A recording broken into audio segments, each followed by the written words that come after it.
Halo, selamat pagi semuanya. Apa kabarnya hari ini? Semoga tetap dalam keadaan sehat ya. Sebelum kita memulai pembelajaran, mari kita berdoa terlebih dahulu. Berdoa dimulai. Berdoa selesai. Nah, hari ini kita akan memulai pembelajaran kita tentunya dengan materi baru yang sangat bermanfaat. Namun sebelumnya, siapakah di sini yang suka berenang? Atau mungkin pernah berenang? Nah, jika pernah, lalu apa yang kalian rasakan di telinga saat menyelam? Mengapa semakin dalam kita menyelam, kita merasakan telinga kita semakin sakit? Nah, untuk mengetahui jawaban atas pertanyaan tadi, maka mari kita mengikuti pembelajaran kita hari ini dengan penuh semangat dan penuh rasa ingin tahu. Nah, adapun tujuan pembelajaran kita yaitu peserta didik dapat mengidentifikasi prinsip tekanan hidrostatis serta penerapannya dalam kehidupan sehari-hari dengan tepat. Maka adapun topik pembelajaran kita adalah tekanan hidrostatis. Subtopik yang akan kita pelajari yaitu yang pertama, pengertian dan persamaan matematis tekanan. Yang kedua, pengertian dan persamaan matematis tekanan hidrostatis. Yang ketiga, faktor yang mempengaruhi tekanan hidrostatis. Dan yang terakhir, yang keempat, penerapan prinsip tekanan hidrostatis.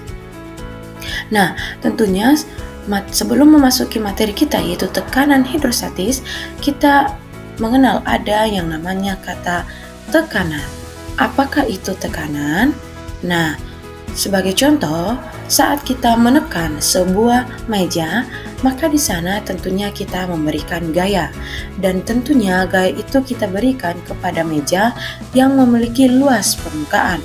Maka dari itu, tekanan dapat kita artikan sebagai besar gaya yang bekerja pada suatu benda per tiap satuan luas yang dituliskan secara matematis P sama dengan F per A, di mana P adalah tekanan dalam satuan Pascal, F adalah gaya dalam satuan Newton, dan A adalah luas permukaan dalam satuan meter kuadrat. Nah, saat kita memberikan gaya kepada dua buah balon, yang satu kita pegang dengan menggunakan jari, dan yang satu lagi kita memegang balonnya dengan jarum, di mana kita memberikan gaya yang sama, maka kira-kira balon apakah yang akan pecah? Tentunya jawabannya balon yang kita tekan dengan menggunakan jarum. Nah, walaupun gaya tekan yang kita berikan kepada kedua balon itu sama, namun balon yang kita tekan dengan jarum akan pecah. Hal ini dikarenakan jarum memiliki luas permukaan yang lebih kecil dari jari. Oleh karena itu, tekanan yang diberikan oleh jarum lebih besar daripada tekanan yang diberikan jari. Maka dapat kita simpulkan bahwa tekanan itu berbanding terbalik dengan luas permukaan. Nah, tekanan ini tentu kita berikan pada suatu benda atau zat. Benda atau zat sendiri itu ada 3, zat cair, zat padat, dan zat gas. Nah, pada pembahasan kali ini kita akan membahas dan mengkaji bagaimana konsep tekanan ini pada zat cair atau yang kita kenal dengan tekanan hidrostatis. Apakah itu tekanan hidrostatis? Tekanan hidrostatis adalah tekanan yang dialami suatu zat cair pada kedalaman tertentu akibat berat cairan di atasnya. Atau tekanan hidrostatis ini bisa kita tuliskan secara matematis pH sama dengan Rho GH, di mana pH adalah tekanan hidrostatis dalam satuan Pascal, Rho adalah massa jenis fluida dalam satuan kilogram per meter pangkat 3, G adalah percepatan gravitasi dalam satuan meter per sekon kuadrat, dan yang terakhir H adalah kedalaman dalam satuan meter. Nah, lalu apakah ada faktor-faktor yang mempengaruhi tekanan hidrostatis? Jawabannya ada. Nah, saat kita berenang pada kedalaman yang sama, anggap saja pada kedalaman 7 meter, nah kita menyelam pada danau yang berisi air tawar dan kita menyelam pada air laut yang tentunya airnya itu merupakan air asin atau air garam, maka tekanan yang kita alami saat kita menyelam pada kedalaman yang sama di dua tempat tersebut adalah tekanan yang paling besar, itu adalah tekanan waktu menyelam di laut. Nah, mengapa hal tersebut terjadi? Karena air danau itu merupakan air tawar, yang dimana air laut memiliki massa jenis lebih besar dari air tawar. Maka karena massa jenisnya lebih besar, tekanannya lebih besar. Oleh karena itu, faktor pertama yang mempengaruhi tekanan hidrostatis adalah massa jenis, di mana massa jenis berbanding lurus dengan tekanan hidrostatis. Yaitu makin besar massa jenis, maka makin besar juga tekanan hidrostatisnya. Nah, faktor yang kedua adalah kedalaman zat cair. Misalnya, sebagai contoh, sebuah penampung air pada bagian dasarnya itu akan diberikan bahan atau lebih tebal. Hal ini karena apa? Karena semakin dalam tong air tadi, maka tekanan hidrostatisnya semakin besar, sehingga tekanan hidrostatis yang dialami di bagian dasar tong air itu sangat besar. Atau contoh lainnya, saat kita menyelam pada kedalaman awal, maka telinga kita tidak akan merasakan sakit ya. Namun saat kita menyelam lebih dalam lagi, telinga kita akan merasakan jauh lebih sakit.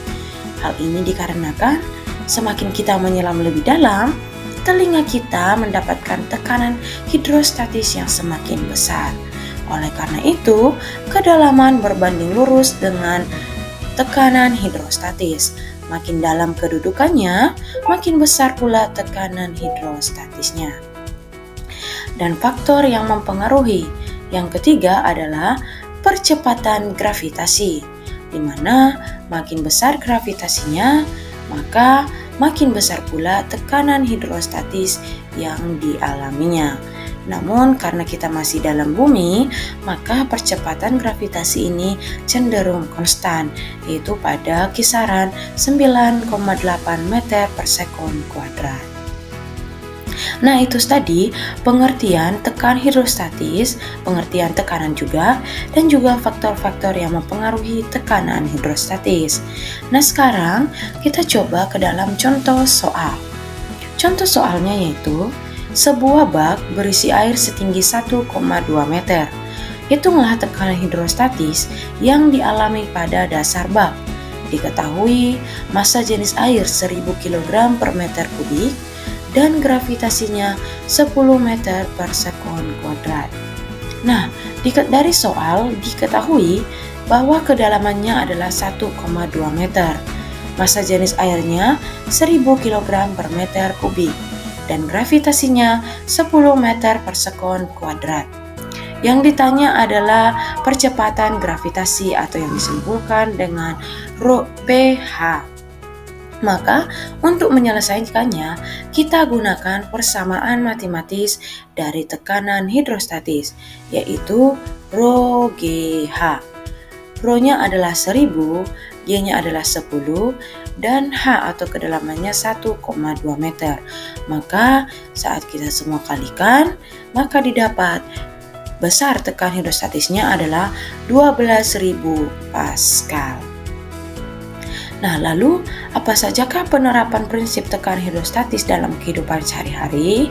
Nah, yang pertama adalah bahwa bagian bawah bendungan dibuat lebih tebal untuk menahan tekanan air. Karena apa?